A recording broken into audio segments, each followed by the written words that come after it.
Hello student, आज हम पढ़ने जा रही हैं चैप्टर नंबर 6 क्लास 10 की बायोलॉजी की बुक है और इसका टाइटल है कंट्रोल एंड कोऑर्डिनेशन। तो चैप्टर 6 कंट्रोल एंड कोऑर्डिनेशन है। पिछले चैप्टर में हमने देखा होगा at life processes involved in the maintenance function in living organism, right? So there we had started with a notion we all have that if we something moving it is alive. तो कहने का मतलब ये है कि अगर हम किसी को देखते हैं कि वो मूव कर रहा है तो इसका मतलब ये है कि वो क्या है, अलाइव है ना। Some of these movement are in fact the result of the growth. As in plants, a seed germinates and grows, and we can see that seedling moves over the courses of a few days. It pushes soil aside and comes out. But if its growth were to be stopped, these movement would not happen.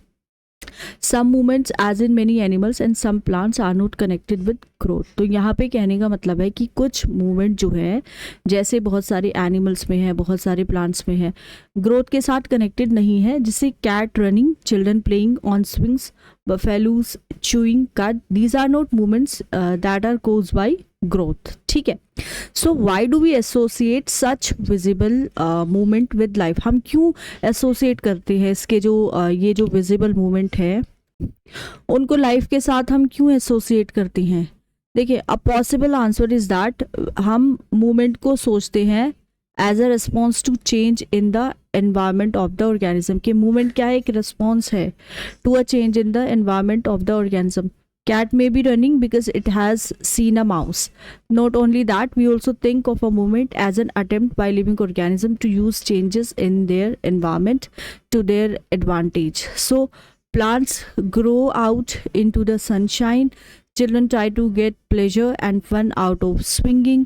Buffaloes chew cud to help break up tough food so as to be able to digest it better.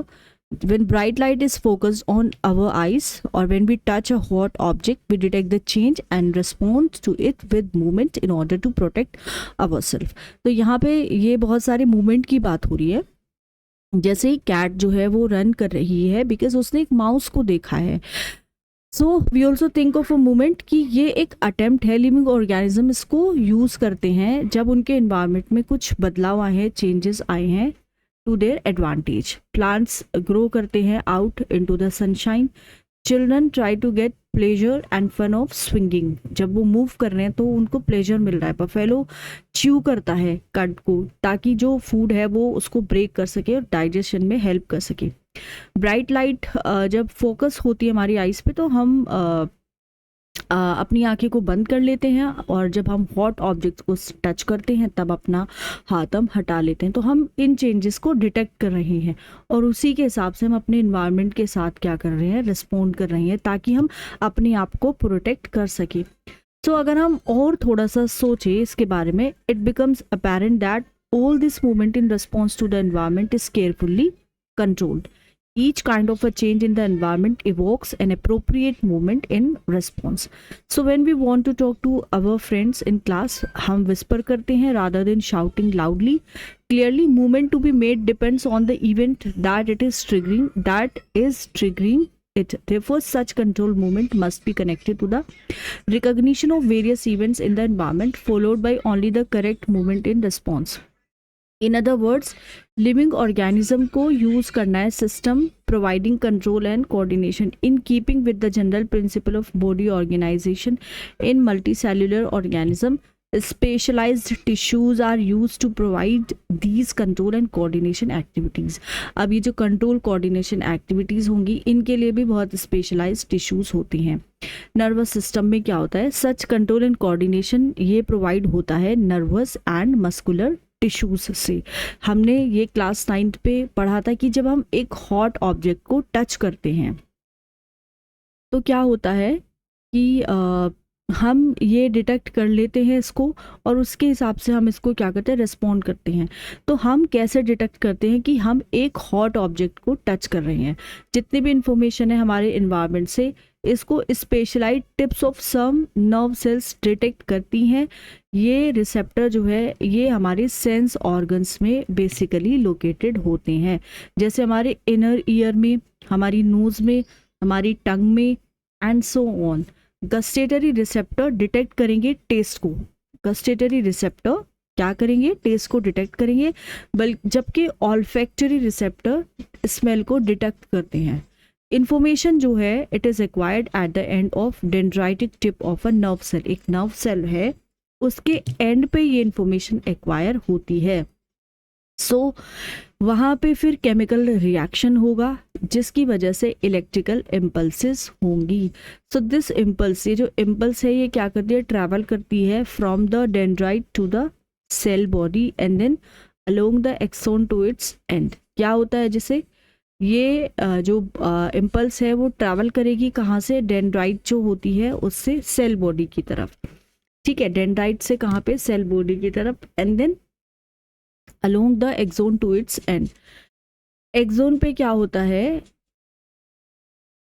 Axon पे क्या होता है, electrical impulse sets off the release of some chemicals, chemicals cross करते हैं gap को, या फिर उस गैप को हम साइनेप्स भी बोलते हैं, और फिर एक सिमिलर इलेक्ट्रिकल इम्पल्स स्टार्ट होगा डेंड्राइट में of the next neuron. This is a general scheme of how nervous impulses travels in the body. Similar synapse finally allows करता है delivery of such impulses from neurons to other cells such as muscle cells और gland. तो यहाँ पे देखते हैं हम structure देख लेते हैं, न्यूरॉन का स्ट्रक्चर बहुत ही प्यारा सा यहाँ पे एक डायग्राम है। तो ये हमारा मसल फाइबर है, ठीक है, यहाँ पे ये कैपिलरी है एंड ब्लड फ्लो हो रहा है, यू कैन सी। ये हमारा है न्यूरोमस्कुलर जंक्शन, न्यूरॉन मसल के साथ जहाँ पे अटैच्ड होता है, एंड दिस इज माइटोकॉन्ड्रियन। ये क्या होता है, माइटोकॉन्ड्रियन है।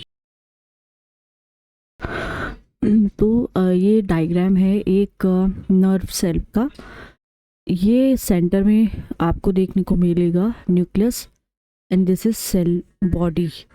यहाँ पे ये जो आपको ब्रांचेस सी दिख रही हैं डेंड्राइट है, देन फिर यहाँ पे ये एक्सोन है and this is nerve ending. So it is thus no surprise that nervous tissue जो है it is made up of an organized network of nerve cell or neuron and is specialized for conducting information via electrical impulses from one part of the body to another।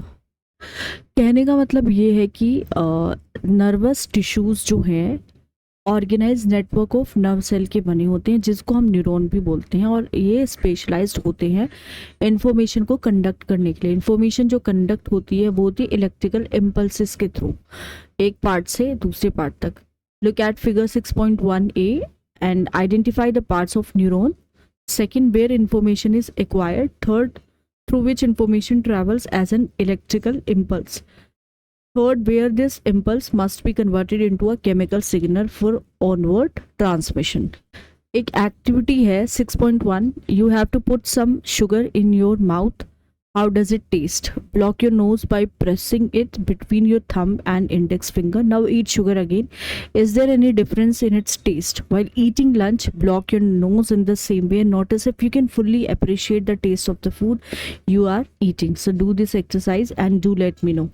Is there a difference in how sugar and food taste? अगर आपकी nose block हो जाती है, if so, why might this be happening?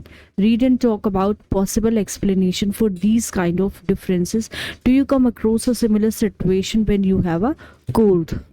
So what is reflex action? Reflex एक word है जो हम commonly use करते हैं जब हम talk करते हैं, जब हम बात करते हैं about some sudden action in response to something in the environment.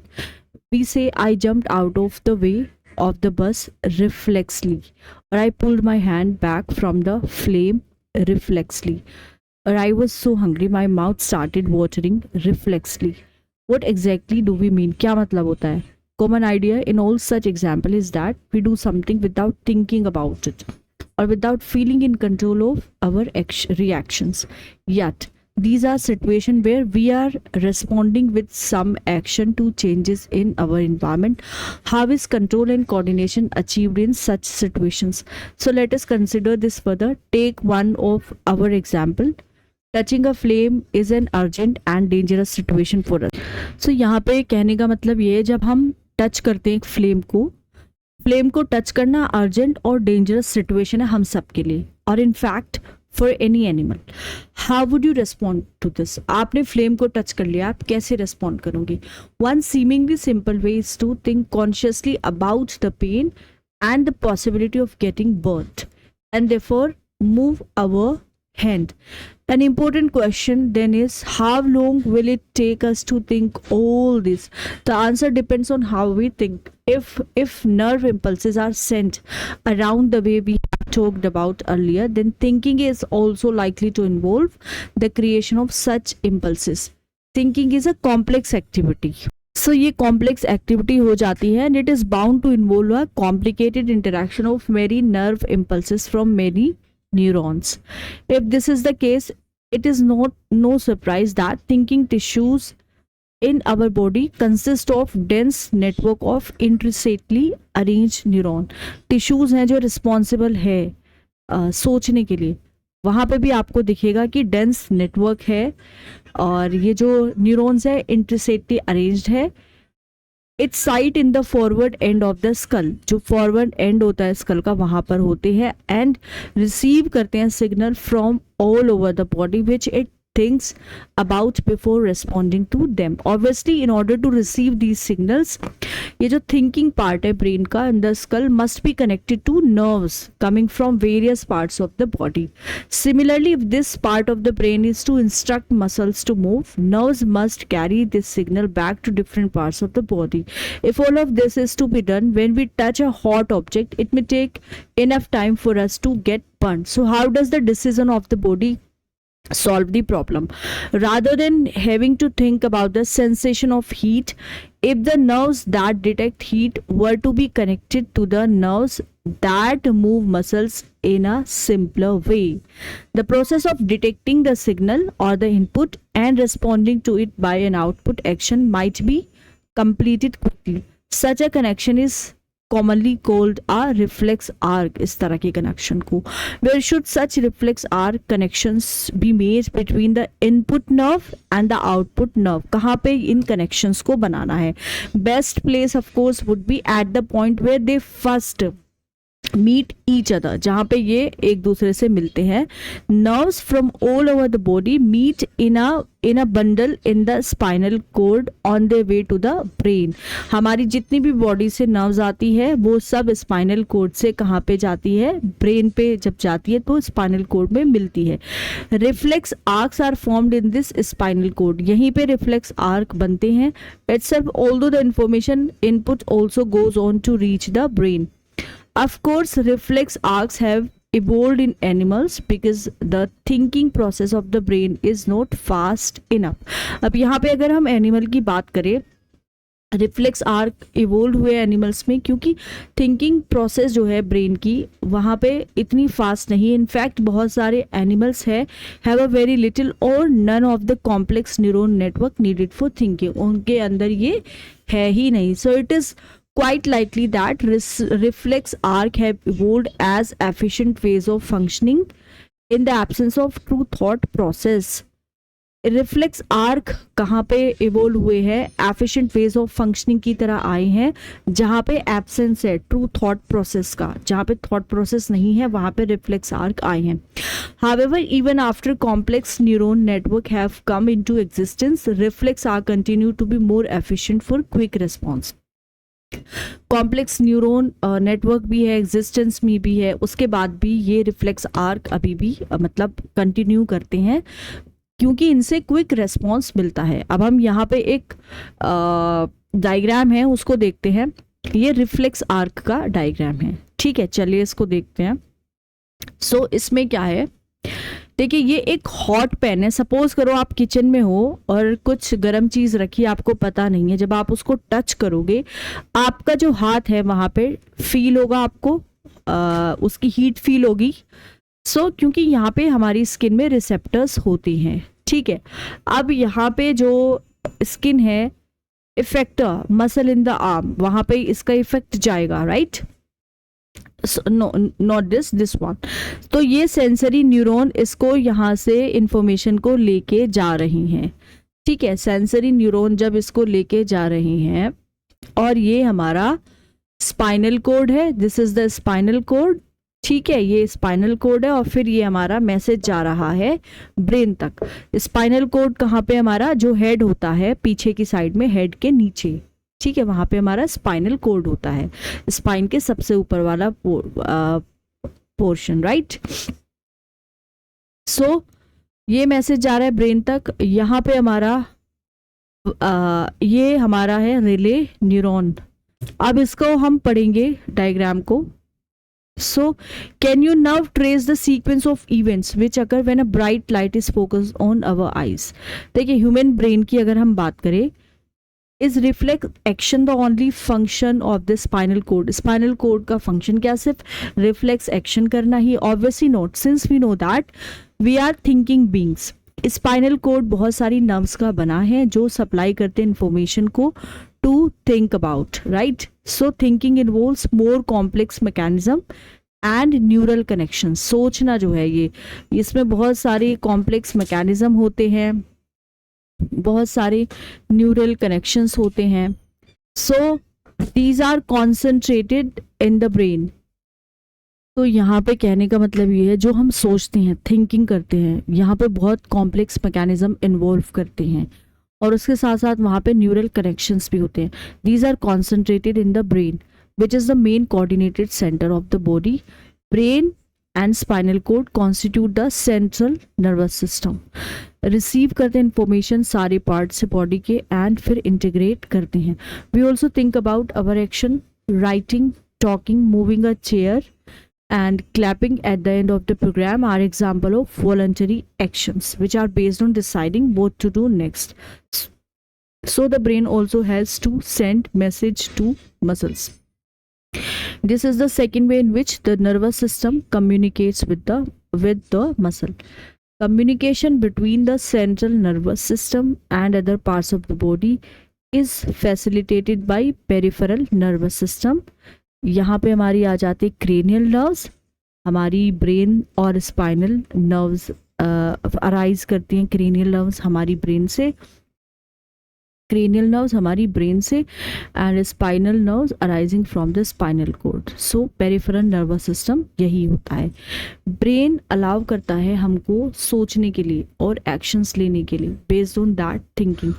As you will expect, this is accomplished through a complex design with different parts of the brain responsible for integrating different inputs and output. Brain के 3 major सच parts है या फिर reason है, नेमली पहला जैसे fore brain, आगे का जो पोर्शन है mid brain and hind brain. So fore brain main thinking part है ब्रेन का। इसके पास रीजन होते हैं जो रिसीव करते हैं sensory impulses from various receptors. Separate areas of the forebrain specialized है hearing के लिए, smell के लिए, sight के लिए and so on. There are separate areas of association where this sensory information is interpreted by putting it together with information from other receptors as well as with information that is already stored in the brain. So based on all this, decision is made about कैसे respond करना है and the information is passed on to the motor areas which control the movement of voluntary muscles. For example, our leg muscles.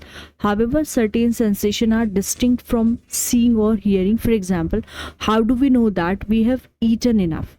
Sensation of feeling full is because of a center associated with hunger which is in a separate part of the forebrain. अब यहाँ पे brain का एक diagram आ जाता है, so we will see it. This is the human brain and यहाँ पे ये forebrain वाला portion है. Here we have hypothalamus, we have here pituitary gland, this is hindbrain, pons, medulla, cerebellum and यहाँ पे आ जाता है हमारा spinal cord. ये आ जाता हमारा मिड ब्रेन और ऊपर ये हमारा क्रेनियम है जिसको हम स्कल बोलते हैं and then we have this cerebrum. This is cerebrum, this is cerebrum, okay, and this is pons, this is medulla and this is cerebellum. So we have seen that different parts have different functions. Can we find out the function of each part? Let us look at the other use of the word reflex that we have talked about in the introduction. हमारा मुंह से पानी आता है जब हम खाना देखते हैं. We like without our meaning to. Our hearts beat without our thinking about it. In fact, we cannot control these actions easily by thinking about them, even if we wanted to. So, do we have to think about or remember to breathe or digest food? So, in between the simple reflex actions like change in the size of the pupil and the thought out actions such as moving a chair, there is another set of muscle movement over which we do not have any thinking control. Many of these involuntary actions are controlled by the midbrain and hindbrain. So all these involuntary actions, including, for example, blood pressure, salivation, and vomiting, are controlled by the medulla in the hindbrain. जैसे कुछ involuntary actions होते हैं, blood pressure है, salivation है, vomiting है, इसको control करते हैं मेडुला, और मेडुला हमारे hindbrain में है. Think about activities like walking in a straight line, riding a bicycle, picking up a pencil. These are possible due to part of the hindbrain called the cerebellum. ये किसकी वजह से होता है? cerebellum की वजह से, hindbrain में. It is responsible for precision of voluntary actions and maintaining the posture and balance of the body. Imagine what would happen if each of these events failed to take place if we were not thinking about it. So hindbrain का ही होता है voluntary involuntary actions को control करने के लिए. hindbrain का medulla control करता है involuntary actions को, और hindbrain का cerebellum कंट्रोल करता है voluntary actions को. Now, next is, how are these tissues protected? Delicate organ like the brain, it is very important for a variety of activities. इसको हमें carefully protect करना है, and it needs to be carefully protected. For this, body is designed so that brain sits inside a bony box. Inside the box, brain is contained in a fluid-filled balloon. हमारा जो brain होता है वो fluid-filled वहाँ पे balloon है, जो provide करता है further shock absorptions. If you run your hand down the middle of your back, you will feel a hard bumpy structure. अगर आप अपना जो हैंड है उसको अपने बैक के मिडिल में, मिडिल ऑफ योर बैक आप रन करोगे तो आपको एक हार्ड बम्पी स्ट्रक्चर मिलेगा. इसको हम वर्टिब्रल कॉलम बोलते हैं, और बैकबोन जो स्पाइनल कोड को प्रोटेक्ट करती है. So how does the nervous tissues cause action? So far we have been talking about the nervous tissues and how it collects information, sends it around the body, process information, makes decision based on information, and conveys decision to muscle for action. In other words, when the action or movement is to be performed, muscle tissue will do the final job. How do animal muscles move? When a nerve impulse reaches the muscle, muscle fiber must move. How does a muscle cell move? Simplest notion of movement at the cellular level is that muscle cells will move by changing their shape so that they shorten. So the next question is, how do muscle cells change their shape? The answer must lie in the chemistry of cellular components. Muscle cells have special proteins that change both their shape and their arrangement in the cell in response to nervous electrical impulses. When this happens, new arrangement of these proteins give the muscle cells a shorter form. Remember when we talked about muscle tissues in class 9, there were different kinds of muscles such as voluntary muscles and involuntary muscles. Based on what we have discussed so far, what do you think the difference between these would be? इसमें ये लिखा है basically कि जैसे हमारी जो muscle है वो कैसे मूव करती है. हमारी जो मसल्स सेल होती हैं वहाँ पे स्पेशल तरह के प्रोटीन होते हैं जो इनकी शेप को कंट्रोल करते हैं. तो जब वो प्रोटीन चेंज होते हैं, स्पेशल प्रोटीन्स दैट चेंज अपनी शेप को चेंज करते हैं, तो इससे क्या होता है, जब प्रोटीन अपनी शेप को चेंज करते हैं तो यहाँ पे जो हमारी मसल है वो क्या करती है, मूव करती है. तो नेक्स्ट है जैसे कोऑर्डिनेशन इन प्लांट्स। एनिमल्स के पास नर्वस सिस्टम होता है जो कंट्रोल एंड कोऑर्डिनेशन की एक्टिविटीज़ के लिए होता है, बट प्लांट्स के पास ना तो नर्वस सिस्टम होता है ना मसल्स होती है। तो जो स्टिमुलाई है उनको कैसे रिस्पॉन्ड करते हैं?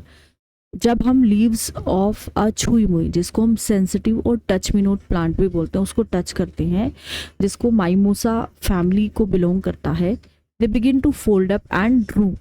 व्हेन अ सीड जर्मिनेट, जब एक सीड जर्मिनेट करती है, root goes down, stem comes up into the air. What happens? Firstly, leaves of the sensitive plant move very quickly in response to touch.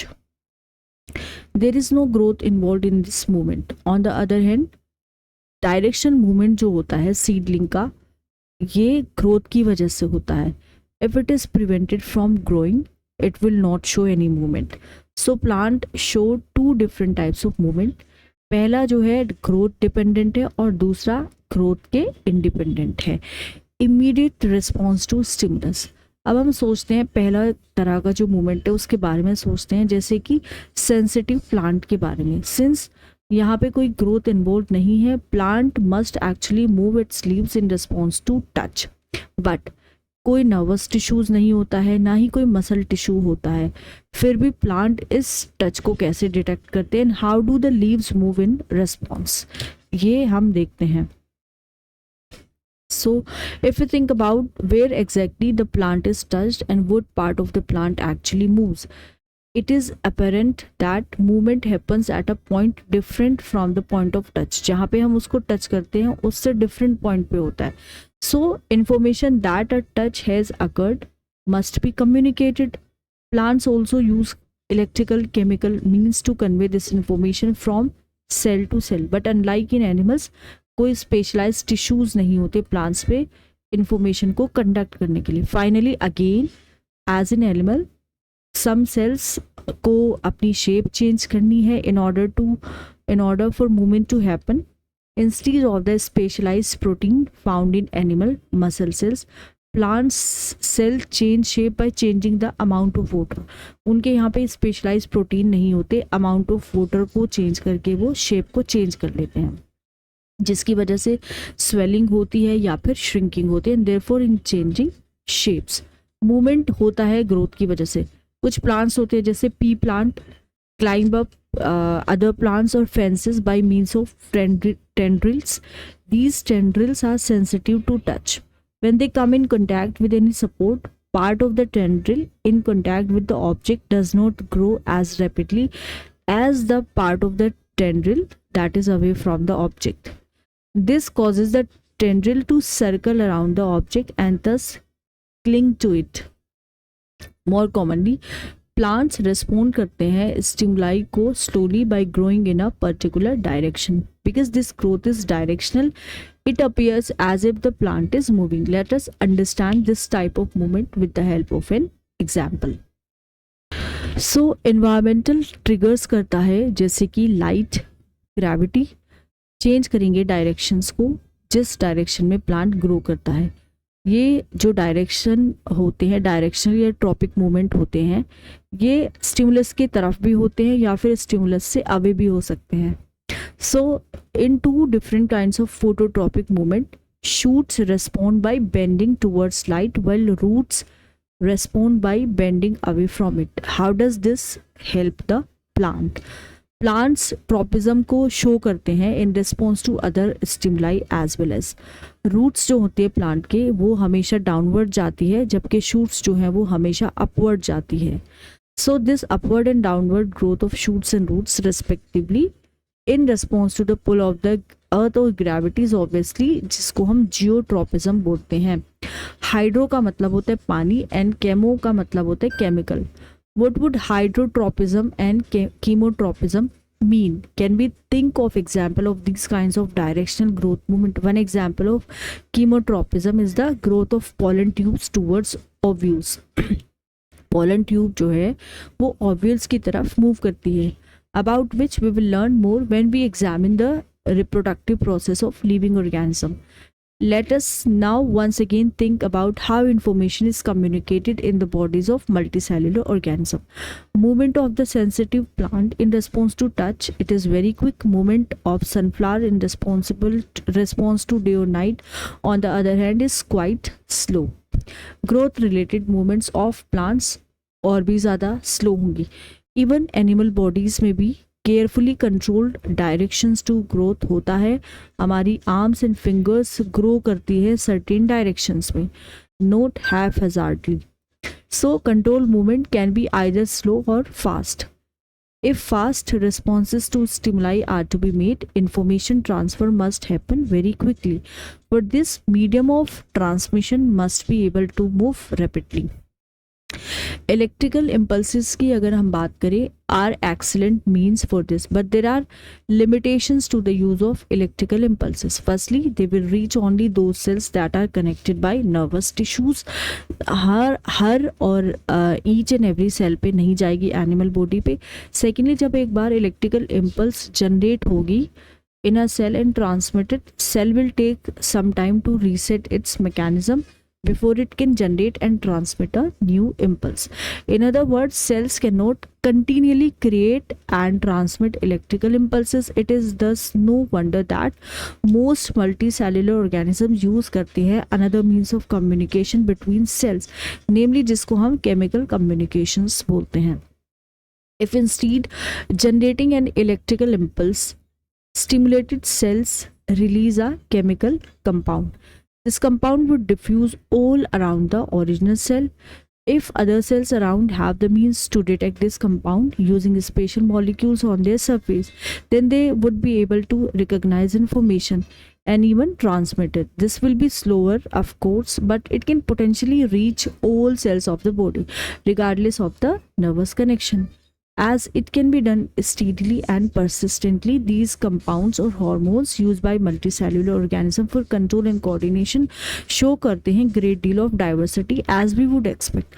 Different plant hormones help करते हैं coordinate करने को, growth को, development को and response करने के लिए to environment. ये भी एक places पे ही synthesize होते हैं away from their act and simply diffuse to the area of action. Let us take an example that we have worked with earlier. When growing plants detect करते हैं light को, एक हार्मोन जिसको auxin बोलते हैं synthesise होता है. ये शूट टिप पे हेल्प करता है सेल्स को to grow longer. When light is coming from one side of the plant, auxin diffuses towards the shady side of the shoot. This concentration of auxin stimulates the cells to grow longer on the side of the shoot which is away from light. Thus the plant appears to bend towards light. Another example जो plant hormone का है वो है गिबेरेलिन्स, which like auxin help करता है stem की growth में.